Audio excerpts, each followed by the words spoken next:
चलिए दोस्तों, अब देखते हैं हम तीन इंपॉर्टेंट रीजंस क्यों बीजेपी ने 3 स्टेट्स जीते हैं और क्यों कांग्रेस ने 3 स्टेट हारे हैं। और भी एक इंपॉर्टेंट पॉइंट है, यहाँ पे बहुत सारे मीडिया चैनल में 3:1 बताया जा रहा है। तेलंगाना में कांग्रेस गवर्नमेंट आई है और बाकी के 3 स्टेट राजस्थान, मध्य प्रदेश, छत्तीसगढ़ में बीजेपी गवर्नमेंट आई है। तो लोग ये कह रहे हैं कि 3:1, एक्चुअली ये 3:1 है ही नहीं। इसलिए नहीं है, यहाँ पे कांग्रेस का एक्चुअल फेस ऑफ बीजेपी से हुआ ही नहीं है तेलंगाना में, जो मेरे स्टेट में, क्योंकि मेरे स्टेट में बीआरएस एक रीजनल पार्टी, बहुत बड़ी पार्टी है, तो कांग्रेस का फेस ऑफ हुआ था बीआरएस से। ठीक है, बीजेपी से तो डायरेक्टली फेस ऑफ ही नहीं हुआ था, बिकॉज यहाँ पे हार्डली बीजेपी के 1 से 2 अभी 8 आए हैं एमएलए। तो पहली बात तो आने से पहले तो उनके पास थे ही सिर्फ 2 एमएलए, तो कहाँ से ये डायरेक्ट फाइट हुई। ठीक है, तो हम इसे इस तरीके से भी समझ सकते हैं कि ये एक्चुअली 3-0 हुआ था, जहाँ पे बीजेपी और कांग्रेस आमने सामने थे। और ये तीनों भी स्टेट्स में जब ये आमने सामने थे, बीजेपी ने चित किया है कांग्रेस को। तो ये तो हो गई है थोड़ी बहुत इंपॉर्टेंट एनालिसिस। ओके, अभी हम आगे बढ़ते हैं। ऐसे क्या 3 रीजन है जिससे बीजेपी ने जीत ली है 3 बड़े बड़े स्टेट्स में, हिंदी हार्टलैंड में। तो सबसे इंपॉर्टेंट पॉइंट है, ये जो हिंदी बेल्ट है ये बहुत ज़्यादा पहले से ही कनेक्ट करता है बीजेपी से। 2-3 डिकेड से यहाँ पे बीजेपी के जो वोटिंग परसेंटेज शेयर्स होते हैं वो बढ़ते ही रहते हैं। तो बीजेपी का यहाँ पे पकड़ बहुत अच्छी है।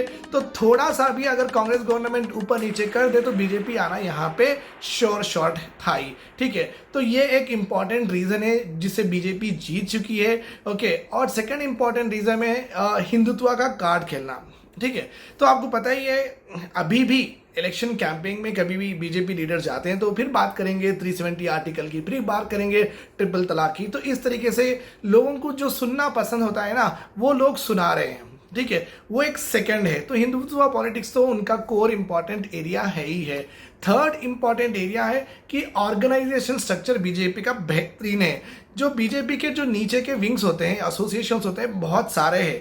जैसे कि आरएसएस खुद में ही इतना बड़ा ऑर्गेनाइजेशन है, उसके अलावा हिंदू वाहिनी है, उसके अलावा बजरंग दल है, उसके अलावा आपके पास इतने सारे हिंदू महासभा है। इस तरीके से आपके पास जो बीजेपी के पास जो ग्राउंड लेवल में जो बच्चे, जो यंग और यूथ कनेक्ट होते हैं, वहाँ पे इनके ऑर्गेनाइजेशंस, एबीवीपी भी है जो कि एजुकेशनल ऑर्गेनाइजेशन है। तो इतने ज़्यादा इनका एसोसिएशंस रहने के वजह से भी बीजेपी बहुत अच्छा काम कर दी है। तो जब कांग्रेस गवर्नमेंट की हम बात करें, 3 इंपॉर्टेंट रीजंस क्यों फेल हुई। पहली तो ये हिंदी हार्टलैंड में इनके पास एक बड़ा लीडर है ही नहीं। ठीक है, कॉमन सेंस से अगर हम वोट डालेंगे तो लीडर को देख के डालेंगे। अगर लीडर ही उतना कमजोर अपने को दिखेगा आगे वाले से, तो फिर अब हम नहीं डालेंगे, राइट। तो आप ये समझ सकते हैं, बीजेपी और कांग्रेस के पास अगर हम कंपेयर करें तो बीजेपी के पास मोदी जी एक बड़ा चेहरा है, राहुल गांधी उनके स्टेचर के है ही नहीं। ठीक है, अगर लोग कंफ्यूजन में डालें भी तो ताकतवर इंसान को ही डालेंगे ना।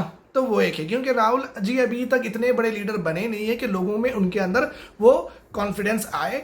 भारत जोड़ो यात्रा ने थोड़ा बहुत उनको हेल्प किया है, जिससे कर्नाटका वो जीत सके हैं और तेलंगाना भी वो जीते हैं।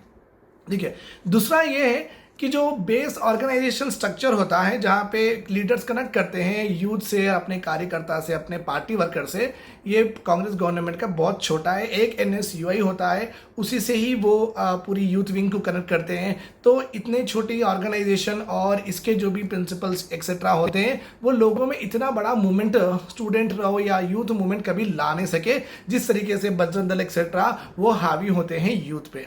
ठीक है, और थर्ड इंपॉर्टेंट रीजन ये है, हिंदुत्व पॉलिटिक्स कांग्रेस गवर्नमेंट नहीं करती है। ये तो इनका प्रॉब्लम ही है। ये फायदा वो तो उठाएंगे, क्योंकि इलेक्शन कैंपेनिंग में कभी ये बात नहीं करेंगे हिंदू मुस्लिम की। और ये लोग जो मैं ऑलरेडी बता चुका हूँ, जो लोग सुनना पसंद करते हैं, अगर आप वो नहीं सुनाएंगे तो वो उनके दिमाग में ही नहीं बैठेगा। तो इससे अपने को 3 इंपॉर्टेंट रीजंस यहाँ पे मिल गए हैं, 3 important reasons for failure of Congress government मिल गए हैं। Thanks a lot for watching me.